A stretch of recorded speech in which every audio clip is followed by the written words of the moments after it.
Are you dealing with a narcissist in some kind of litigation where you have a lawyer involved? Well, stay tuned to find out what you should never say to your lawyer.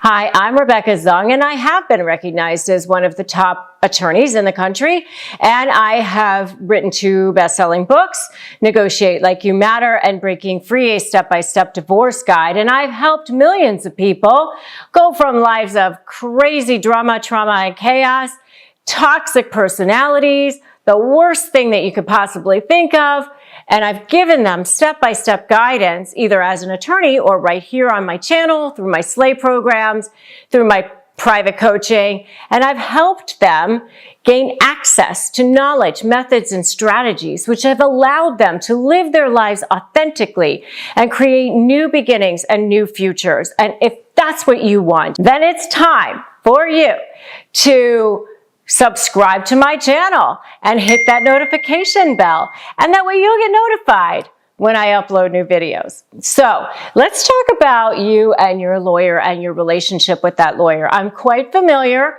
I've represented lots and lots of people over my many years, and I can tell you that most of the time you do want to tell your lawyer absolutely everything. And for those of you who've read my book, Breaking Free, a Step-by-Step Divorce Guide, I have a whole chapter in there, right, about how to pick a lawyer, how to find your lawyer. And then I even, in my Slay program, walk you step by step through how to find a lawyer and also questions for vetting a lawyer when you're dealing with a narcissist. 99.9% of lawyers do not understand narcissism. And so it is hard to find a lawyer that is dealing with, that understands what you're dealing with. But most of the time, you do want to tell your lawyer absolutely everything. And let me just make sure that that is really super clear, because I've had horror stories. I mean, whatever you're trying to hide from your lawyer, I guarantee you that the other side probably knows about it, and you will be hearing about it, and it will probably be at a very inopportune time, like when you're sitting in front of a judge or something, or mediator or something like that. And then here comes this information that you were trying to hide from your lawyer, and now your lawyer has no idea how to handle it, what to say, what to do, and is caught and doesn't know how to spin it. So most of the time, you do want to tell your lawyer absolutely everything, because then your lawyer will have an opportunity to spin whatever, even if it's totally bad, like a really, really what we call bad fact, then we can spin it. We can figure out a way. We can get out in front of it. So, like I had a client one time who was actually a really great guy, but he kind of lost it. At the beginning of the case, he found out his wife had spent the night with another guy and had lied about it, and he found out where she was, and he went and while she's sleeping, upstairs with the guy, he slashed her tires, okay? Or he did something to, take the air out of her tires. And, that was what we call a bad fact. Like, that's not really something you really want to have a conversation about. But had he, what would have happened if he didn't tell me? Well, we would have been sitting there in court, and there would have come that information, and I'd have been looking over at him going, excuse me, were you talking about the same person? Yeah, I mean, that's not good, right? So, you have to get a chance to spin that and get out in front of that. That's so much better for your lawyer. And definitely do not ever lie to your lawyer, by the way. Had that situation happen too. And, I had a case where the client had told us that this joint account, or this account that had some money in it, had been deferred compensation that was prior to him marrying this current wife, and so it was non-marital and blah, blah, blah. And so, I'm making this argument in front of the judge, and on a break during the trial, he leans over and says, by the way, I lied about that. It was actually marital money. It actually was money that I made during the marriage. Like, excuse me? Like, this is not a good time. This is not the good time. No. So you do want to be honest with your lawyer, and you do want to tell your lawyer everything, even if it's like yucky stuff about you. I guarantee you, your lawyer's probably heard it before. There's so little that actually shocks me nowadays because I've heard pretty much everything.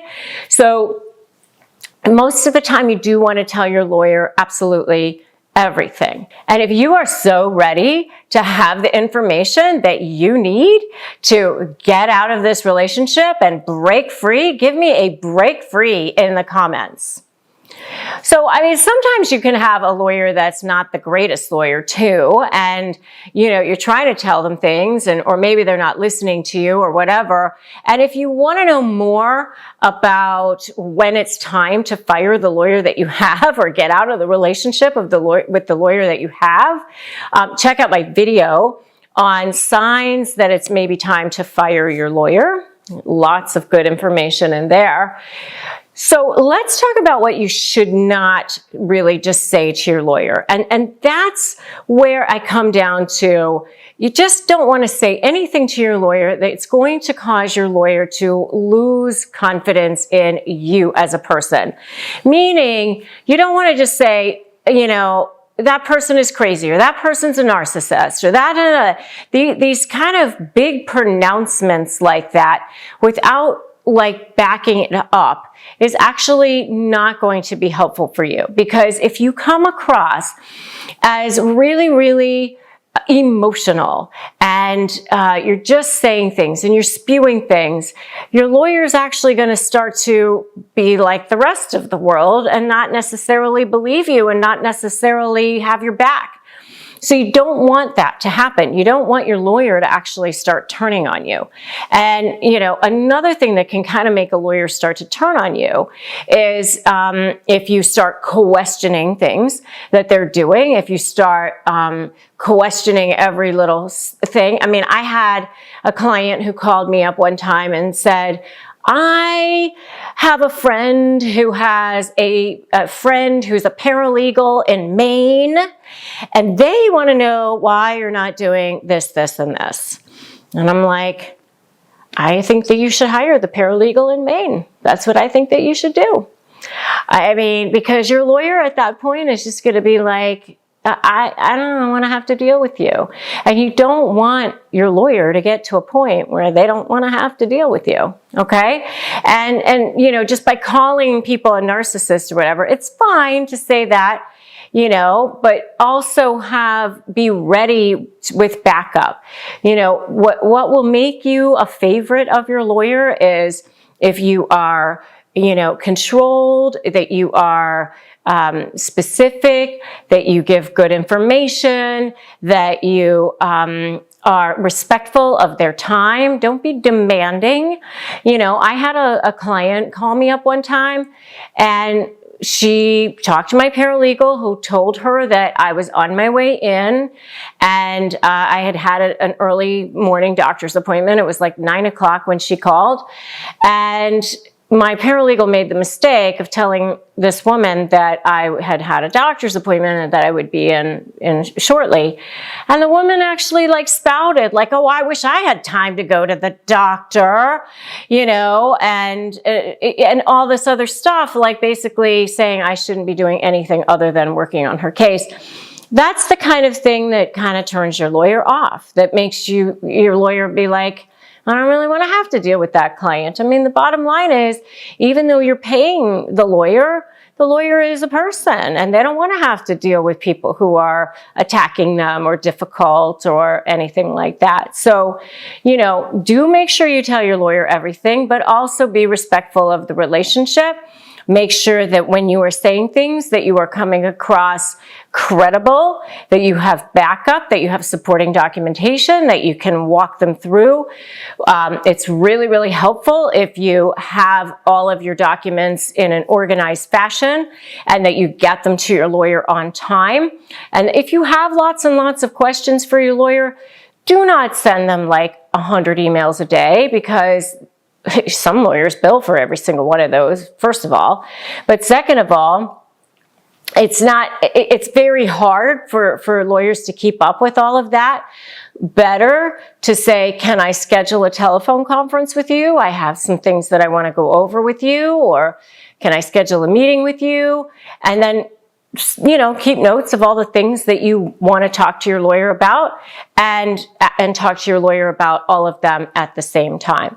So those are your kind of do's and don'ts on what to do to make sure that you have a good relationship with your lawyer. You want that lawyer to be on your side, to have your back, to really feel personally passionate about making sure that you get the outcome that you deserve.